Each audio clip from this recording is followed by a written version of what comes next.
you will see that this person has profound level of realization, profound level of understanding, and we're just going to go through them just to bounce off and hopefully perhaps reconcile and respond to certain, maybe, don't want to call them dilemmas, but certain questions that may still linger there. Because no matter how great is our understanding, no matter how great is our experience, sometimes that experience needs to be put through the test of, let's say, by reflecting it to someone, we have that reflection back, and that allows a greater degree of integration.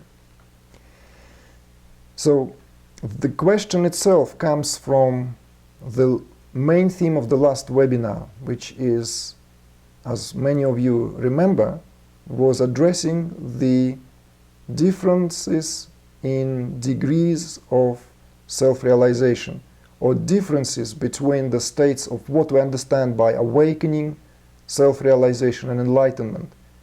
The video is still out there for those of you who have not had the chance to see it yet. It is entitled The Seer, the Seeing, and the Seen. There's three aspects of consciousness that is required for any experience to take place, because it's pretty obvious, you know. There's always the one who sees, there's always object, and there is this process, there is this relationship between the seer and the seen. So the question is rather long, so I will read it to you slowly, and we'll go over it, and there will be two more questions that kind of, actually three more questions that open up that theme even further. Here is the question. My experience unfolded with the realization of the self as distinct from the objective world. There was the self, and then there was everything else, clearly dualistic. As my experience developed from there, I began to notice a fascination with the objects of perception. Somehow they began to appear more luminescent, radiant, though in the form of clear or invisible light. Then I began to notice that there was something underneath the objects, beginning to see the colorless sap. The objects became increasingly transparent, as though I could see through the colorless sap. During this time, any sense of being a subject had also become transparent to the colorless sap, and everything in the perception simply became dominated by colorless sap, which I recognize was the true underlying nature of everything, including myself. So, as my experience unfolded, I found that the subject-object relationship simply became transparent, invisible in a sense, to the realization of everything as the self. You seem to describe the subject-object relationship as no longer existing. Now, my question. Would you say that the subject-object relationship actually does still exist and operates in its own realm, the functioning of the senses, brain interpreting the input from the senses, etc., responsible for perception, but this subject-object functioning is merely invisible,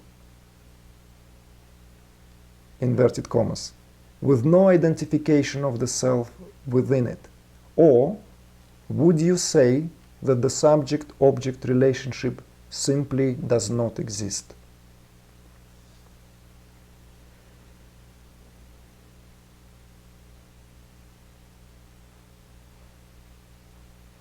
Very beautiful experience. This is first response. This is a beautiful experience which is technically known in the movement where this person obviously has been trained in, is known as unity consciousness. This is experience of unity consciousness in its most acute and it's most simple. And the way it is presented, it's very much in in line, or let's say in tune, with the way Maharishi Mahesh Yogi himself spoke of that process, because Maharishi often had that allegory or metaphor when he spoke of this process, emphasizing on that every, let's say, living plant has a sap within.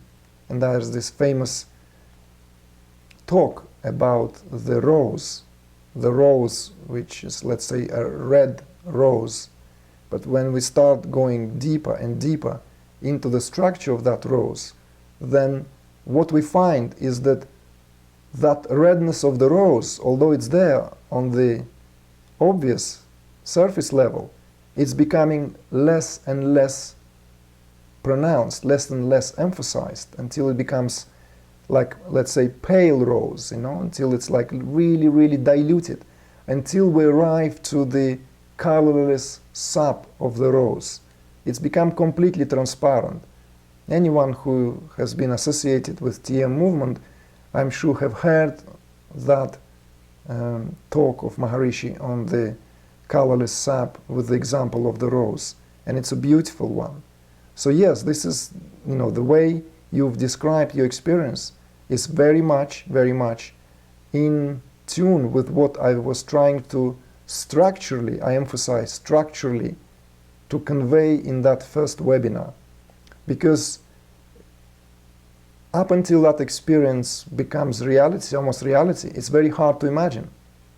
I would say it's even impossible to imagine how can object and subject collapse, or how can object and subject disappear, become transparent, because that's not the prevalent experience of someone else.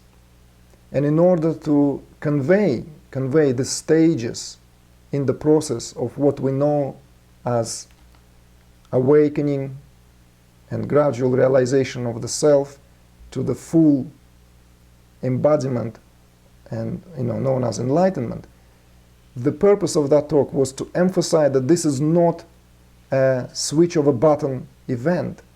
So that there is this bias in the spiritual community today where people speak of the shift in awareness as the only needed ingredient for enlightenment to occur. We know that not to be true. However, to your question, would I say that subject-object relationship simply does not exist? Again, when we speak of existence, we have to remember that what exists on one plane of reality may not exist on another plane of reality. Does not mean that what does not exist on a respective plane of reality is the only truth. You see, this is a very interesting way of understanding this whole phenomena of Maya. Some schools, like let's say Advaita, dismisses, or at least the way Advaita has been understood so far, dismisses the validity or the reality of this manifested world on the account that it's ever-changing reality. This reality is a complete and constant change. Those who know the philosophy of Samkhya know that it is based in the mutability of nature, a constant change between different energies, known as Rajas, Tamas, and Sattva, and they rotate like a clock. And that rotation gives the appearance of the world as being, let's say, solid, as being embedded with this or that quality. Is it real or is it unreal? Depends on the level where experience itself takes place. If I were to speak from the platform that I myself gravitate towards or have great affinity with, the tantric, non-dualist Shaiva philosophy of Kashmir Valley, Kashmir Shaivism as it is known, then this whole relationship in fact is seen as the creative tension between the pure awareness as Shiva and the field of potentiality as Shakti. And between these two, which is always one, there is tension, there's creative tension. It is Shiva that is contracting to his self in order for the universe to exist as Shakti. And Shakti, basically, when Shakti awakens, it brings the world to end so that the Shiva can experience its expansion. That creative tension of constant expansion and constant contraction is what makes this phenomenal world a place where all this is taking place. And immediately to add to that, with the human body as that beautiful instrument that could be tuned in, literally like you tune in the guitar, or like you tune in the piano, or like you tune in the violin or sitar, that beautiful instrument can resonate with the overall harmony that is perhaps the leitmotif of this creation, of the expansion of Shiva as Shakti. Sorry, the contraction of Shiva and expansion of Shakti, because it's always at one at the expense of the other. This is very, very important. It's always at the expense, always, because that's the nature of the sacrifice. Pure awareness is sacrificing itself, contracting, in order for this multiplicity and diversity to take place. And then this diversity collapses to itself in order for the awareness to come forth and being experienced as the primal force, as Shiva. So the human being is right in the epicenter of that amazing dance of Shiva Shakti, that amazing tension. In fact, the word Tantra, properly understood, is not what is written in many, many books today, and that does not mean to cast shadows on the promulgators and propagators of Tantra today in the West largely, but just to give that additional understanding. The true meaning of the word Tantra, it's tuning in something that is being, with the help of that, something is being tuned in. Understand it the way it resonates with you. So just as we tune in all the different strings of this spiritual anatomy, all these different strings, all these different modalities, all these different colors of the rainbow which resonate at a particular pitch. Each psychic center has its own sound. And all together, they create this orchestrated music that we know of this wonderful existence. This is why Tantra belongs to the all-embracing aspect of Indian spirituality. It's not, as classically understood, Advaita, when you abstract yourself, when you almost at the expense of annihilating the world out there, because the world is being seen as Maya or illusion. And Maya, in this case, is a definition, not as it seems. It's not illusion as it is often translated, but actually the true meaning of Maya, not what it seems. So does subject-object relationship exist? As you can see, that there is no such thing that to give it a one definitive answer. It does and it does not. And it's in perfect alignment with what I just shared in terms of Shiva-Shakti relationship. The relationship between pure awareness and pure potentiality. Pure potentiality of the expression of that pure awareness through the field which is the universe as we know it. So that subject-object relationship exists on some plane and it does not exist on another. When Shiva takes over through the awakened Shakti, when pure awareness becomes predominant factor, obviously subject-object relationship makes no sense. Where is the subject-object? It's all one Shiva, it's all one awareness. How can there be any relationship of the sort? And yet, when awareness is concealed to itself in the domain of Shakti, subject and object relationship is what gives this world amazing play and richness of experience. So the answer is yes and no, and reconciled in that expansion and contraction.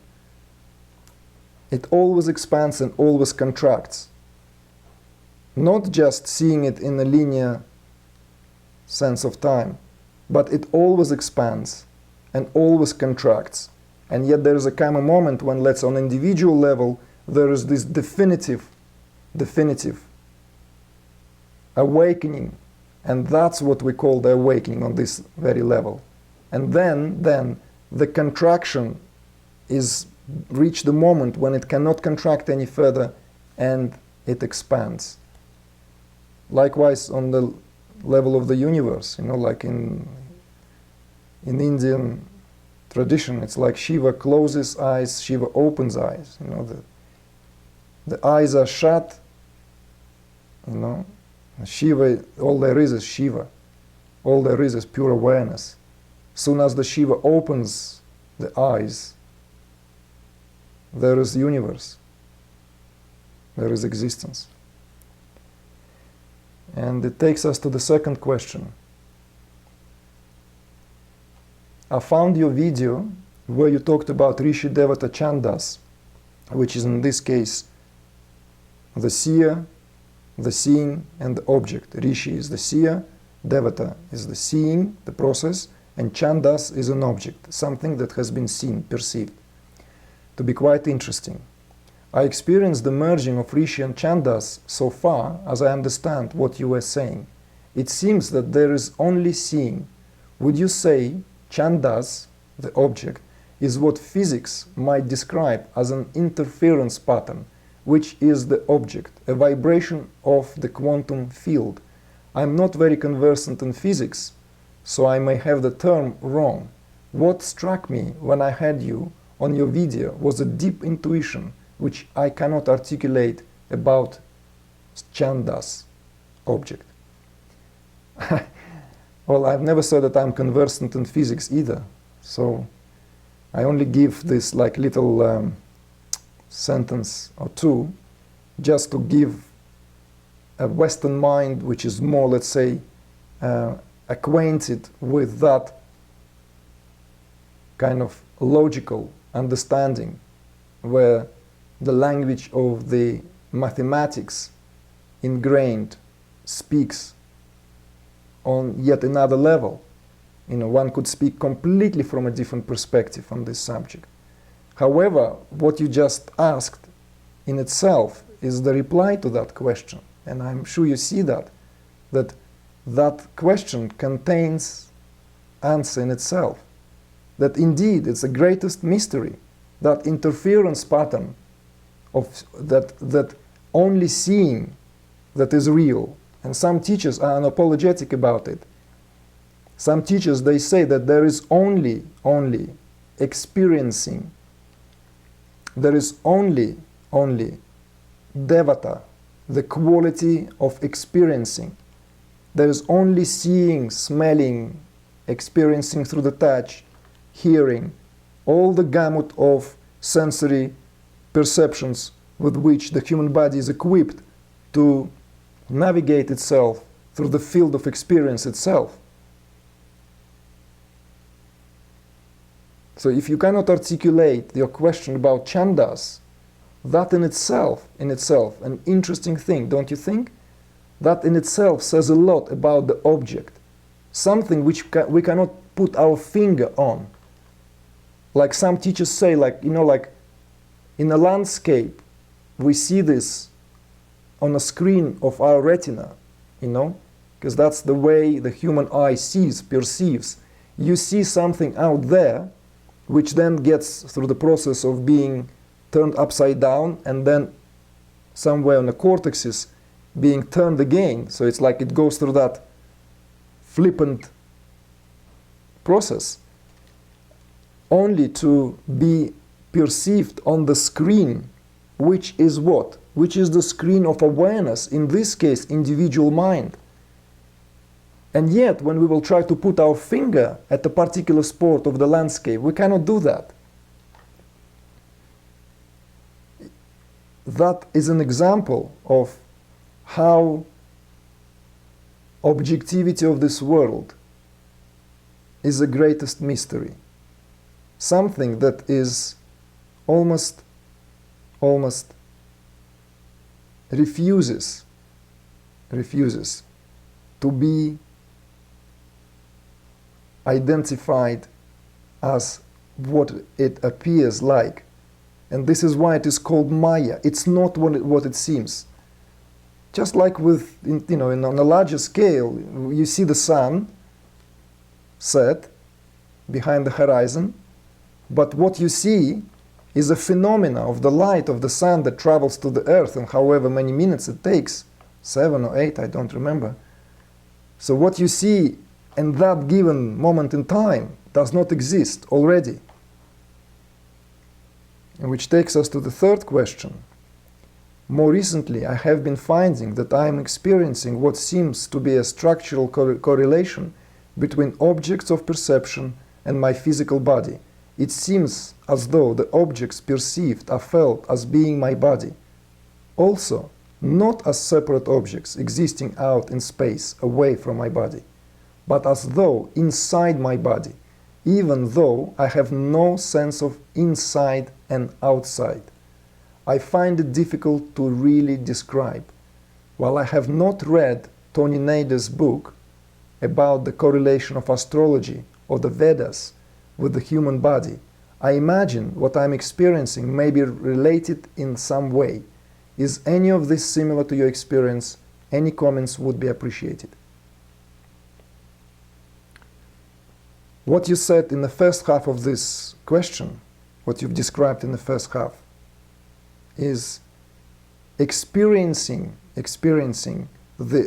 what is known as the outer world as one's own body is the bingo moment. That is the glimpse, a definitive, distinctive glimpse of unity consciousness. This is the actual experience of non-dual experience in action. Because this whole phenomena of experiencing ourself as separate from what is being experienced is in fact the very seat of illusion. That is the Maya. There is no Maya out there. The Maya is actually through this very limited and concealed instrumentality of the senses, the way they function, the way they provide us with the information. And yet, when the being experiences these glimpses of unity consciousness, many of them report is that whenever the sense object is uniting with the object of experience, there is this sensation of complete unity, that there is no separation. So it's as it were, whatever you put your hand on, if you perceive, like let's say through the sense of touch, it is as if you're feeling your own self.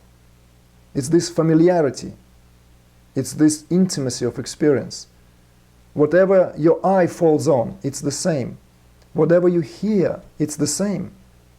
It is an amazing experience when you hear someone saying, singing, screaming, crying, yelling at you. You experience it as yourself. It could be actually very very peculiar way. You know, someone literally expresses their, let's say, disconcern, or you know, someone in a state of stress is yelling at you. Instead, you experiencing your own self. So your reaction is nowhere retaliative. How can you retaliate towards yourself? You cannot.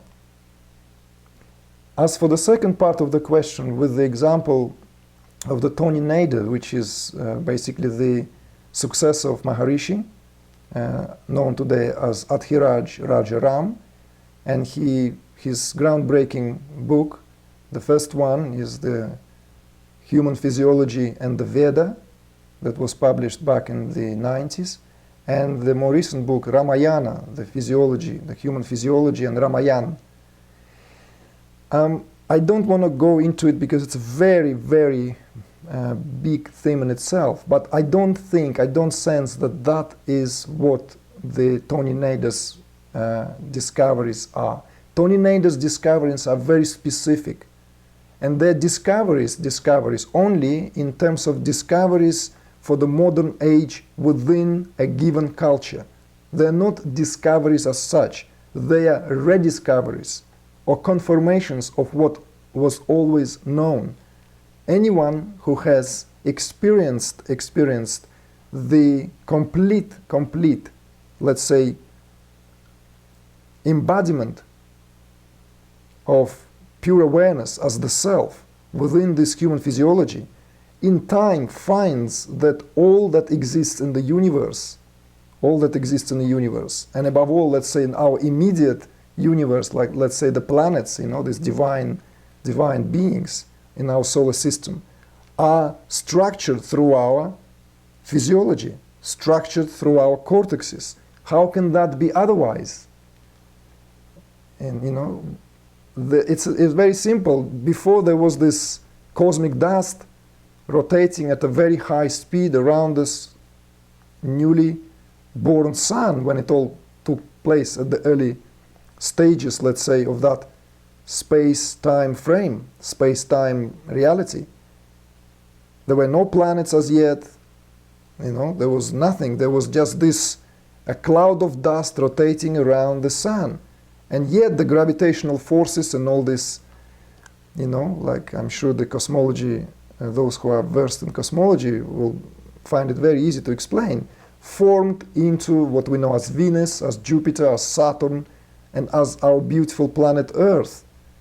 So everything that exists within that solar system and on our planet Earth would have that recorded, coded within, on the DNA level and on the actual structural physiology. And this is what Tony Nader's books are really about. Not to mention now about the Vedic sounds. As I said, it's a very big subject in itself. And final question from that person, from the self, because I feel I speak to someone who I'm almost like reading the questions that I could address myself at some point of my own spiritual practice.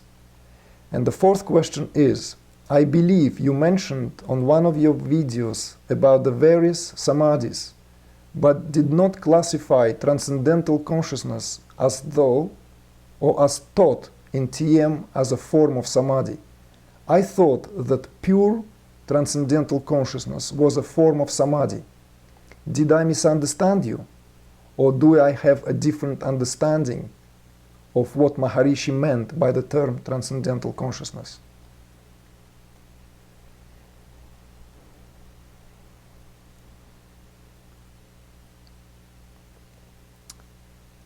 I think I did speak about it in that video, but I will make it clear again, is that the difference between a state of consciousness, let's say in this case, transcendental state of consciousness, right? Or Turiya as it is known in Sanskrit, and Samadhi, is that Samadhi has beginning and it has end.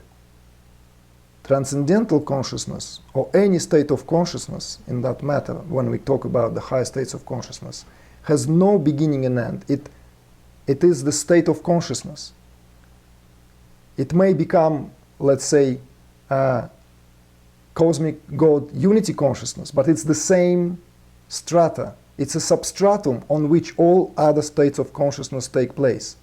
Samadhi, in this case, when we speak of both Nirvikalpa and Savikalpa Samadhi, or Prajnata and Asamprajnata, as they are known in the yoga philosophy, these are distinctive states that are experienced for a length of time.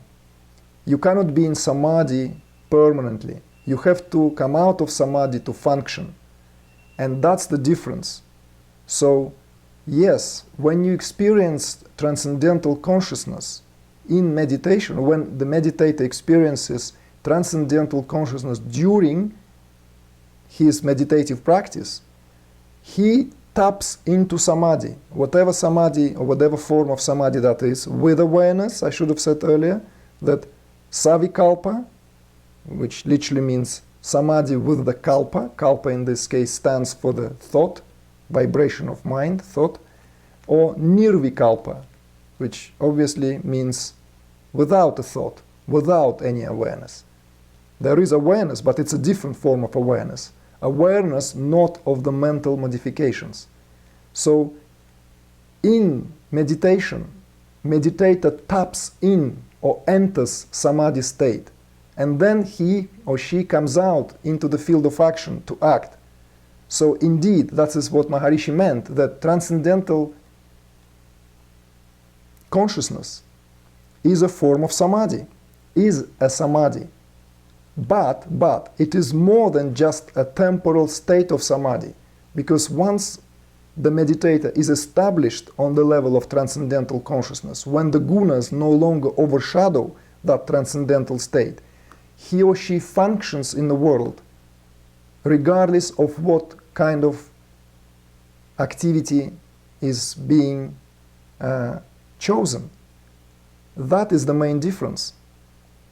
In Samadhi, classically speaking, you can be only for 21 days. This is what yogic texts say. After 21 days, if the meditator, yogi, what have you, tantric, Buddha, if you are in that Samadhi state for 21 days, then consciousness has to either leave the body through its apertures, or it has to regain the level of consciousness where it can take possession of the faculties again. Otherwise, something perhaps on a chemical level which can no longer support that process. This is why, in yogic tradition, when someone is in Samadhi, they even feed them gently with a bit of like a spoonful of milk or something, or lick honey or ghee to sustain them. But the cases of people remaining in Samadhis for a year or two, these are not the Samadhis the Samadhis we're speaking about here, because you are not permanently in that Samadhi. In order to remain in Samadhi permanently, in this case Nirvikalpa or Savikalpa, it has to have a duration. And transcendental state of consciousness is not based on duration. It's uninterrupted. It's a substratum on which all other relative states of consciousness take place, come and go, waking, dreaming, deep sleep. So this is how I understand that. And there is indeed in Tantric, Yogic and Vedic lexicon, language, there is the term Sahaja Samadhi. Sahaja Samadhi, it's called spontaneous, uninterrupted Samadhi. That is a very different state again. That is what it's called permanently abiding in state of unity. This is a spontaneous state. You don't have to meditate, it's always there. You are in that state.